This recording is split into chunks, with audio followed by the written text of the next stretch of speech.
पुणे में total 145 NA plotting के project हैं।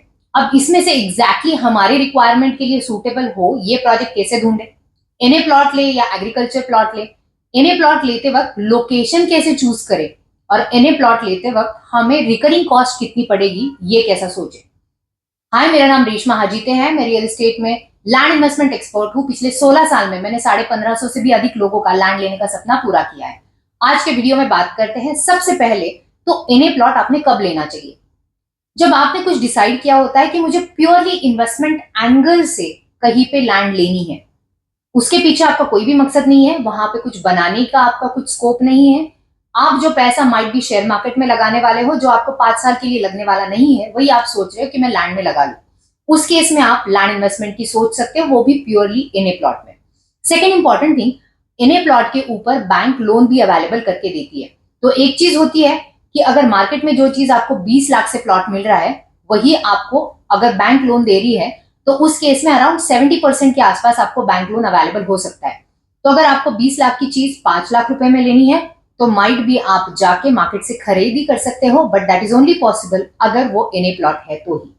And third important thing, location wise आप भी जो लोकेलिटी एक्सप्लोर कर रहे हो, वो लोकेलिटी कहाँ पे है, क्या है, किस तरह से है, आपका probable study of the area क्या है, ये देखना बहुत जरूरी है। लॉन्ग रन में माइट भी ये आपके लिए फर्स्ट होम हो सकता है क्या? तो नहीं हो सकता है। नॉर्मली एनए प्लॉट इन्वेस्टमेंट आपको मार्केट से सबसे कम रेट में कहाँ पे मिल सकता है, ये देख के आपने सोच के लेना चाहिए। Second important factor, NA plot लेने के फायदे क्या क्या होती है। सबसे पहला फायदा तो यहाँ पे बैंक पिक्चर में आती है, क्योंकि एनए प्लॉट लेते वक्त आपको टोटल 23 डिपार्टमेंट की एनओसीज में जाना पड़ता है। यानी एग्रीकल्चर लैंड लेने से उसको नॉन एग्रीकल्चर कन्वर्ट जो करने का प्रोसेस होता है, इसमें टोटल आपको amenity space, open space, road, ये सारा डेवलपर को छोड़ना पड़ता है।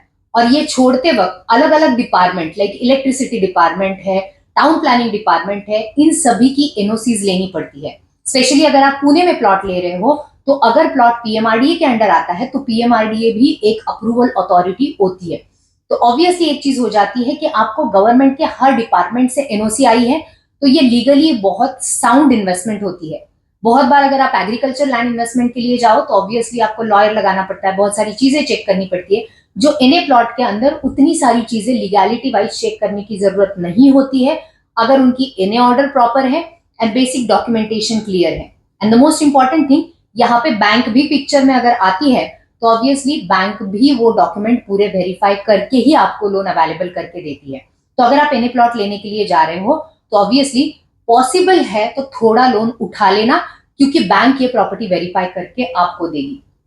And the last important benefit of buying NA plot is obviously आपका पैसा कम लगता है, बट 70% अमाउंट आप बैंक से भी उठा सकते हो। सिमिलरली कल अगर आपको जरूरत पड़े, तो ये प्लॉट आप बैंक के पास गिरवी रख के आपके बिजनेस के लिए या आपके पर्सनल फाइनेंसेस के लिए उसके अगेंस्ट आप लोन भी उठा सकते हो।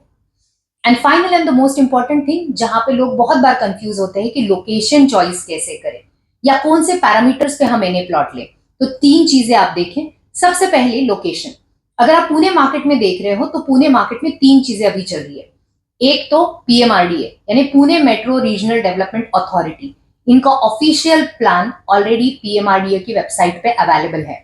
उसमें पीएमआरडीए की वेबसाइट पे टोटल 18 ग्रोथ सेंटर्स मेंशन है, जहां जहां पे गवर्नमेंट का आगे के 20 साल में एक्सपेंशन होने वाला है। तो ये ग्रोथ पॉइंटर्स ढूंढ लीजिए, और ये लोकेशन पे अगर इन्वेस्टमेंट करोगे, तो ऑब्वियसली आगे के 10 साल में आपका लैंड रेट अप्रिशिएट हो सकता है। सेकेंड चीज आप देखोगे, रिंग रोड कहां से जा रहा है। पुणे में 2 तरह के रिंग रोड है, एक पीएमआरडीए का रिंग रोड है यानी पुणे मेट्रो का, एंड सेकेंड रिंग रोड है महाराष्ट्र स्टेट का। अगर महाराष्ट्र स्टेट रिंग रोड है, तो अभी क्लियर कट पिक्चर है महाराष्ट्र स्टेट के। करंटली पुणे में सभी प्रोजेक्ट्स अप्रूव्ड हैं, इनके most of the projects allotted है, तो यहाँ पे फास्ट ग्रोथ हो सकती है। तो अगर एमएसआरडीसी के रिंग रोड के पास आप प्लॉट ले रहे हो, तो एप्रिसिएशन स्कोप ज्यादा हो सकता है। एंड थर्ड इंपॉर्टेंट थिंग जो आपने देखनी चाहिए, कहां पे पुणे का प्रपोज्ड एयरपोर्ट आ रहा है। ये इन्फॉर्मेशन आपको एमएडीसी की वेबसाइट पे मिलेगी, Maharashtra airport development corporation website पे विजिट कीजिए। Current Pune international airport proposed plan क्या है, स्टडी कीजिए। उसके इन एंड अराउंड अगर आपकी जमीन आती है, तो इट्स एक्सपेक्टेड। तो ये तीनों चीजों का कॉम्बिनेशन कीजिए, under PMRDA, ring road and proposed airport, ये तीनों कॉम्बिनेशन में हमारे पास कुछ जमीनें अवेलेबल है जो कलेक्टर अप्रूव्ड एनए प्लॉट है। अगर आपको ऐसी जमीनें चाहिए तो आप हमसे कनेक्ट कर सकते हैं। सेकेंड इंपॉर्टेंट फैक्टर जो आपने देखना चाहिए लोकेशन सिलेक्शन के बाद में, वो प्रोजेक्ट के अंदर आपको क्या क्या चीजें मिल रही है। क्या आपको बस रॉ प्लॉट मिल रहा है, क्या पानी, इलेक्ट्रिसिटी, सीमेंट रोड, ये बेसिक चीजें आपको प्लॉट में दी जा रही है, और उसकी rough cost, development cost developer ने कितनी लगाई है। एंड थर्ड इंपॉर्टेंट कॉस्ट जो देखनी बहुत जरूरी है वो है मेंटेनेंस कॉस्ट।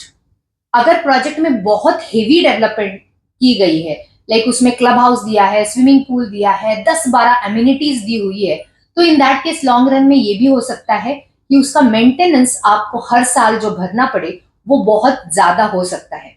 तो अगर आप purely NA plot as investment देख रहे हो तो ये भी सोचो हर साल आपकी मेंटेनेंस कॉस्ट कितनी जाने वाली है। तो इनफ्लो एंड आउटफ्लो ये पॉइंट से सोचो। तो 3 पॉइंट चेक करो, लोकेशन क्या है, आपको बेसिक प्लॉट डेवलपमेंट क्या मिल रही है, and third is about amenities. ये सारी चीजें आप देखिए, एंड फिर भी अगर आप कंफ्यूज हो आपको पुणे के आसपास कहां पे एनए प्लॉट लेना है तो connect with us. Thank you.